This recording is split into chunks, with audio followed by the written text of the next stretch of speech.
This is Standing Watch. And now, Evangelist Norbert Link. Greetings, everyone, and welcome back to our Standing Watch program. Did angels have sexual intercourse with women and thereby produce giants? Now, that is something which many believe today. But what does the Bible say? Does the Bible give credence to that concept? We recently published a reprint article, and you are more than welcome to ask for a free copy of it via email if you so choose and decide. And I'd like to read to you from our research and review article, and the one which goes into this question in great depth, to give you an impression as to what the truth is. First of all, these who believe that go back to a passage in Genesis chapter 6, verses 1 to 4. Saying this: Now it came to pass, when men began to multiply on the face of the earth, and daughters were born to them, that the sons of God saw the daughters of men, that they were beautiful, and they took wives for themselves of all whom they chose. There were giants on the earth in these days, and also afterward, when the sons of God came in to the daughters of men, and they bore children to them. Those were the mighty men who were of old, men of renown. Now, notice carefully, as we say in this article, this passage doesn't say that the giants were the offspring of the sons of God and the daughters of men. It only is saying that when that happened, they were on the earth, and afterwards as well. Now, regardless, some claim that it was angels. In other words, the sons of God being angels, angelic beings, while the daughters of men were mortal women. And now we read and we say in our article that we reject this idea because for numerous reasons. First of all, let us remember that God made animals and humans according to their kind, as you read in Genesis chapter 1 and verse 21 and in other places. Animals can only reproduce other animals according to their kind. Two dogs cannot produce a cat, or a horse, or a bird. And man can only produce humans. They can't produce animals either. Now, since men and angels belong to a different kind, it is impossible for that reason alone that they could produce human offspring. In addition, as created spirit beings, angels do not reproduce sexually or by any other means. Jesus made this very clear. He said in Luke chapter 20, verses 34 to 36, that the sons of this age, that is human beings, who live today, marry and are given in marriage. One of the purposes of marriage is reproduction, as well as being or having a sexual intercourse relationship. And Genesis chapter 1, verse 28, and chapter 2 and verse 24 tells you that. Married couples are to become one flesh, as we read, including sexually. Christ told us that those who are worthy to attain the resurrection to eternal life will not marry or be given in marriage, but they will be, in that sense, equal to angels. They will be over angels in authority and essence, being children of God, not of angels, but they will be equal to angels in the sense that they will no longer marry physically and engage in sexual activities. Now, some quote Genesis chapter 6 and verse 4 for the false idea that angels, allegedly referred to as sons of God in this passage, married women and produced human offspring prior to the flood. Now, although it is true that in some rare instances, sons of God can refer to angels, and you find an instance in Job chapter 1, verses 6 to 8, and also in Job chapter 2 and verse 1. It refers most of the time to human beings. Now, that is something those who believe in this concept that angels reproduced with women never tell you. I'm going to give you a few scriptures now. Malachi chapter 1 and verse 6. Malachi chapter 2 and verse 10. Psalm 82 and verse 6 to 7. Isaiah 45:11. Isaiah 43 verse 6. 2 Samuel chapter 7 verse 14. Also in the New Testament, John chapter 10, verses 34 and 35, Luke chapter 3 and verse 38, Romans chapter 8 and verse 14, Revelation chapter 21 and verse 7, and on and on and on it goes. This is also the case in Genesis 6, we are saying. God decided to destroy sinful men, in other words, flesh, not angels. Wasn't talking about angels. We read that all flesh and every man died in the flood. Genesis chapter 7, verses 21 to 23 tells you that. Because of this, some commentaries point out that the term sons of God might, in this instance, refer to the godly line of Seth. You see, Seth was, of course, a son of Adam and Eve, ultimately. Haley's Bible Handbook allows for the possibility that the sons of God were leaders in the Sethite families who intermarried with godless descendants of Cain. These abnormal marriages filled the earth with corruption and violence. Cain, of course, who slew his righteous brother Abel. Even though the sons of God, or human beings, belong to the line of Seth and might have worshipped the true God, and you can find a reference to that in Genesis chapter 4 and verse 26, they took for themselves whatever women they wanted, including those who didn't believe in and worship the true God. And there is a strong warning for all who are trying to do this. In Malachi chapter 2 and verse 15, and also in 1 Corinthians chapter 7 and verse 39, other places. Don't do that. Don't get intermixed religiously.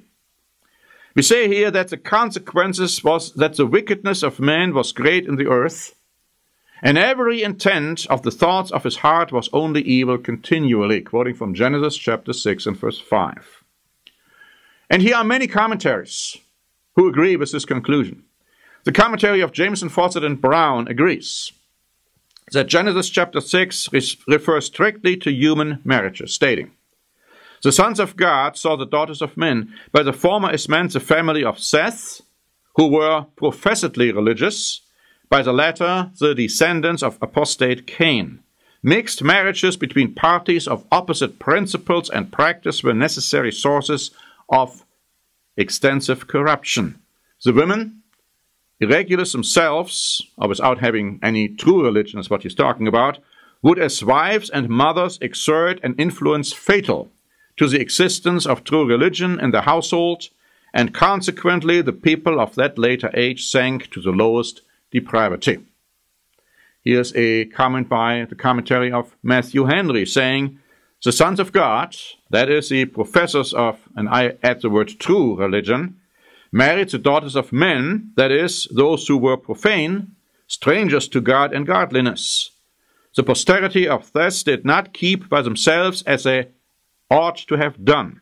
They intermingled themselves with the excommunicated race of Cain. So the interesting thing is that those who claim that the daughters of men, in other words, women, had sexual intercourse with angels, don't see the real problem here. The real problem which the Bible condemns is interreligious marriages, amongst other things. It goes on to say here that we are quoting from the Sonsino commentary, identifying the sons of God as the sons of princes and judges. It goes on to say that thus the very men who should have defended justice openly committed violence, and that they took wives by force, including those married to others. Now that seemed to have been another problem. Interracial marriages are described. Forceful marriages are described. In other words, rapes are described. They should have known better, but they didn't. Now some claim that the sons of God, these were not really angels, holy righteous angels. These were evil angels or demons.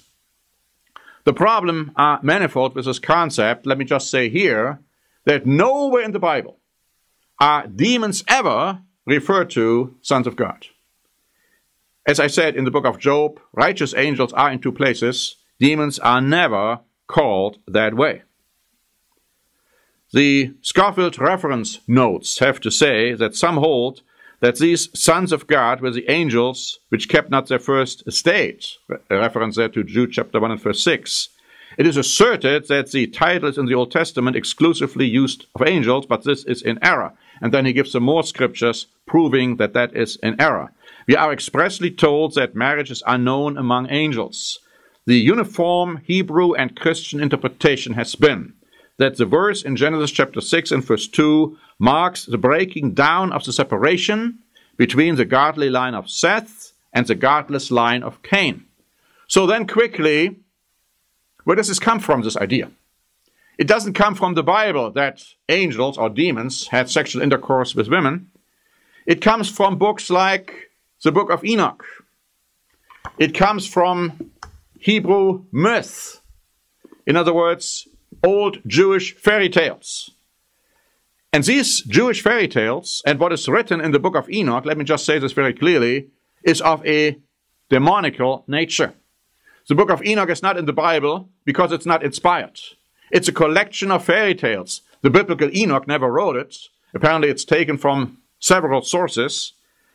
But you know, I want to just read to you how demonic that is. Because here we read, for instance, from the book of Enoch, that 200 angels from heaven decided to take wives for themselves from the daughters of men, and they conceiving brought forth giants. Now the giants, who have been born of spirit and of flesh, will become evil spirits. Evil spirits. In other words, they, the giants, are now becoming evil spirits. According to the book of Enoch, it says, evil spirits shall they be upon earth, and the spirits of the wicked shall they be called. So that is absolutely demonical.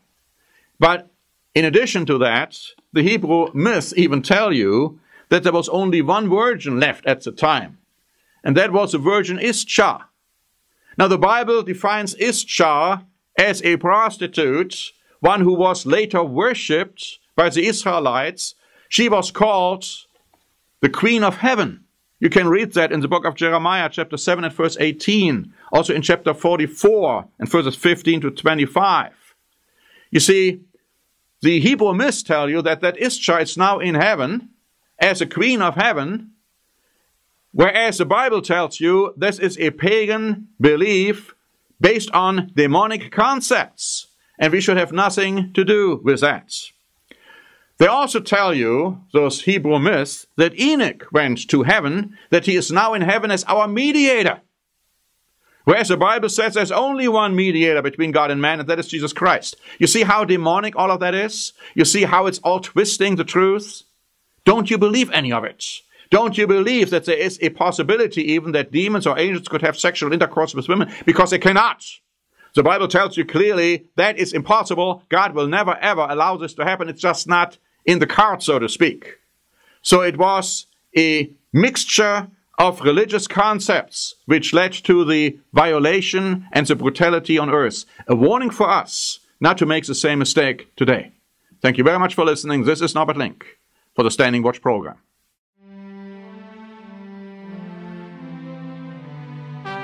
Standing Watch is a presentation by the Church of the Eternal God, P.O. Box 270519, San Diego, California 92198. More information is also available at our website, eternalgod.org.